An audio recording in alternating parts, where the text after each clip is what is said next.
Hello, welcome to part 2 of the conference of how to be more persuasive and how to effectively utilize the art of persuasion and rhetoric. How are you guys doing? Fine, thank you. Good to go. Good. I'm assuming you're doing just as good as we were 2 minutes ago. So we're going to get started with the second part of it, and that's Monroe's motivated sequence. So I'm going to just highlight it and present to you guys what Monroe's motivated sequence is. Just a background of Alan Monroe. Alan Monroe was an old professor, and he was an old businessman as well.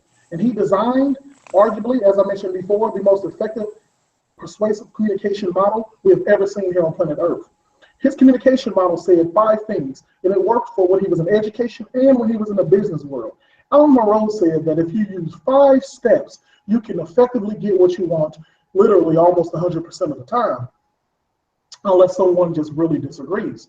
So those 5 steps were as follows: attention, need, satisfaction, visualization, and action. That's attention, need, satisfaction, visualization, and action. So as I share this document, this is I got this from Trudy Kinman. Trudy Kinman is an educator, and she put this document together. She's an educator for over 44 years, and she teaches right now in the Maryville R2 school district up in Maryville, Missouri. She's taught multiple people to national tournaments, and she's done really well in the art of speech and debate and communication. She was Teacher of the Year back in 2013.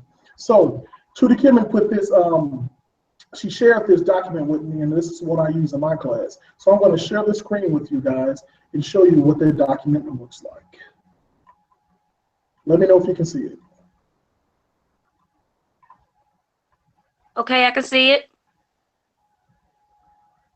Can you see it, Ed?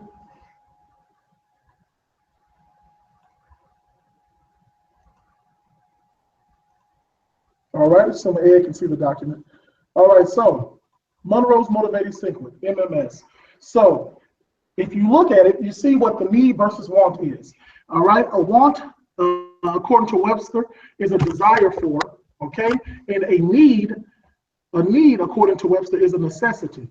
What you have to do when persuading someone or trying to convince someone, like we discussed with rhetoric, the convincing and persuasion, you have to display a need to them. A lot of people display wants, but you have to make it a need. Even if it's a want, you have to make the person think it's a need. All right? So follow these 5 steps. First, attention. Step 1 is get the attention. You use attention-getting devices, as we mentioned before. An attention getter can be anything from a joke, a quotation, a story, a fictional story, a true story, something from a movie, a statistic, a fact. It can be any of those things, okay? And you gain the audience's attention. That's the first thing you have to do. If you guys remember back in the infomercials, Billy Mays used this really well. He used to say things like, "Hey, I'm talking to you." And I'll look up to the TV, and he'll say something like, "Yeah, you. Are you tired of having a dirty bathtub?" I'm thinking in my head, yes, I am tired of having a dirty bathtub. And he'll say something on the lines of, "Well, a dirty bathtub," and he'll show me a picture of this dirty bathtub. And I'll say, "Man, it's a dirty bathtub." And he'll say, "I have exactly what you need." And that's when we move on to the second step. You need kabam or kaboom. It was kaboom, I think. And basically, he'll say you need kaboom because it will clean your bathtub and have it shiny. And this is when he'll say what you need, and he'll give definite answers, and he'll define what you need and the ramifications of your situation. And this is where the logos and stuff will kick in. It's only logical to have a bathtub. It's only logical to have these things, right? In the ethos with Billy Mays, this man can sell anything, right? This man can sell Scooby-Doo's poop if he wanted to, I bet you. So Billy Mays is a really credible guy. So that makes the ethos good. The logos it's only logical to do these things. So he's going to act on that and continue to take you down there. He tells you what you need. He's going to build that need or that want, but really Billy Mays always makes it a need. Which moves us on to the third step, which is satisfaction, okay? Satisfaction is very important. all right? You have to explain something to people, maybe in a way that they haven't heard it. Even if they've heard it before, you have to actually explain it in a different way. Okay? So you probably look at your bathtub and say, well, you know what, my bathtub is dirty. It needs to be cleaned. However, you will see that the bathtub needs to be cleaned. If Billy Mays, who's credible, shows up and says it needs to be cleaned, he shows you a picture of it and shows you exactly how you can clean it with limitless effort. That's when you'll say, man, I'm really interested in cleaning my bathtub, because one spray of a bottle, I don't have to put a bunch of comment on it. I don't have to scrub it as bad. But one spray of the bottle, it'll roll all the dirt in my bathtub down there in the drain, and everything will be good. My bathtub will be sparkling and shiny. That sounds good. That sounds very good. So that's why that's very important, which is going to move you on to painting the before and after picture, okay, which is what? Visualization. People want to see pictures. We discussed that big picture. Do you guys remember when we discussed that big picture? Yes. Yes, and that's when you visualize the results. You have to visualize the results, whether it's negative, whether it's positive. You have to see those things, okay? And by using this method, you can show people. That's on those commercials you see before picture of the bathtub and the after picture. And to show you that he's not lying or telling a tale, he actually will have someone in there spraying kaboom onto the tub and have them wiping it down. And he will show you the difference of even another product, say Comet, and someone will put Comet down and wipe it down. And you'll see that on the after picture of kaboom and the before picture with anything else, kaboom works the best, right? I'll tell you what you need. The last thing you need is a call to action. Call to action is very, very important, okay? Because a call to action puts people in a place to take action. It not only shows them that something will be better, but it also makes, it puts the responsibility in their hands. It forces them to be responsible for something. So that's why the call to action is very important. This part of the commercial, you see something like, for 3 easy payments of $8.99, kaboom can be all yours for a month's supply. And that's when they'll make a closing statement or something along the lines of, do you really want or need a very dirty bathtub? It is time for you to take the chance. It is time for you to take a step and to offer yourself a clean bathtub, because you deserve a clean bathtub and something like that. And that's the call to action. They will make those statements and get you to do what they need you to do by offering what? As we see down here, materials such as solvency, okay? And watch things like repetition, because if you keep repeating the same things, you'll just be talking and talking and talking. But when you take time to build that need, that's very important as well, okay? And the proposals have to have workability, right? There has to be an action connected to what's going on, or else something will not be done. That is Monroe's motivated sequence when we look at it. You guys think you understand that pretty good? I do. Okay. It shines a light on, for me, thinking about commercials and their marketing plan and who they target to. Mm-hmm. That's very enlightening, because there's a lot of things you don't see, or as a consumer, you see these things, but you don't really realize marketing thing, and it's all about business. Mm-hmm. So it brought me to a different awareness that I didn't really think of at first. Yeah, good. I'm glad it did. Ed, did you see the Right? difference? You know, definitely. You know what? Not only do I understand what you're talking about, I agree with it as well.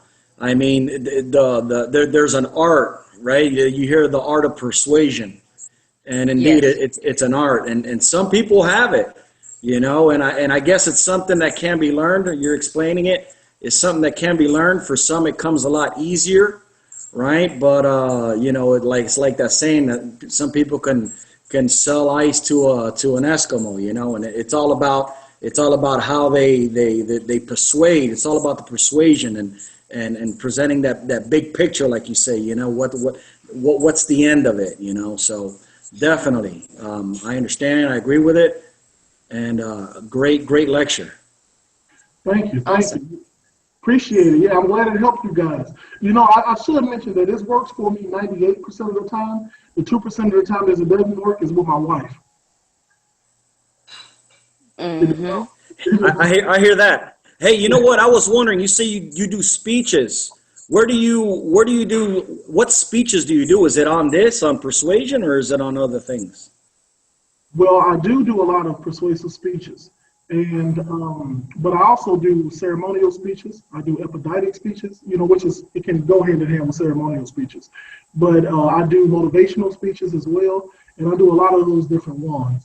And so I basically try to work as hard as I can to cover the entire spectrum Yeah. because you know people need different things. Like I just made one. It was sort of like a motivational speech. Wasn't very much an informative speech, but it was persuading people to become leaders and continue to plant seeds and become leaders of seeds of leadership. So I do own my own business, Speaking at Real Communications, and you know, I have a Facebook and speakingatreal.com.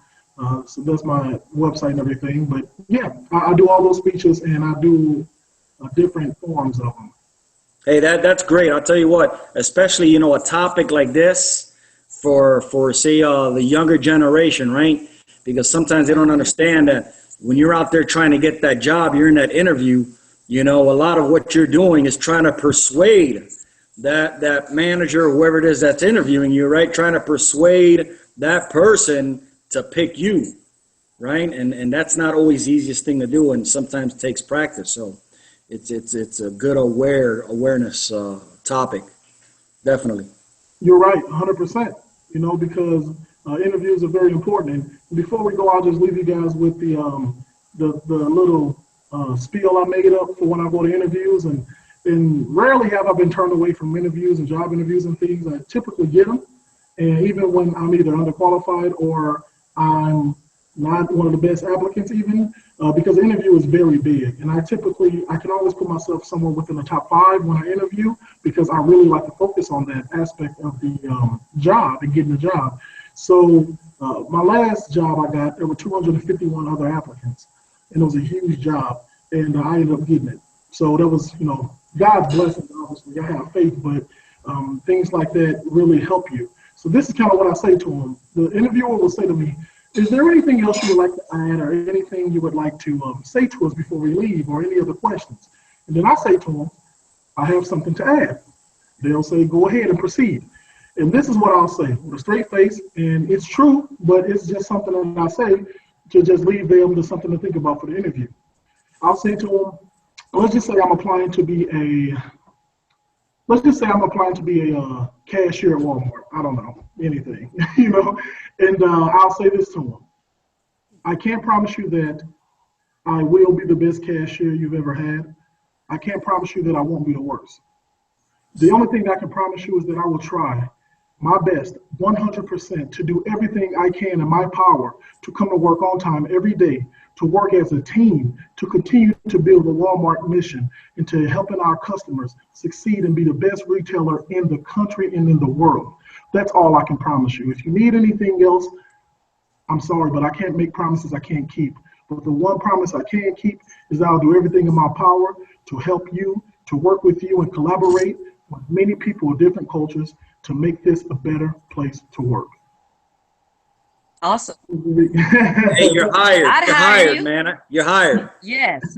Thank you. Yeah, feel free to use them whatever. Nice.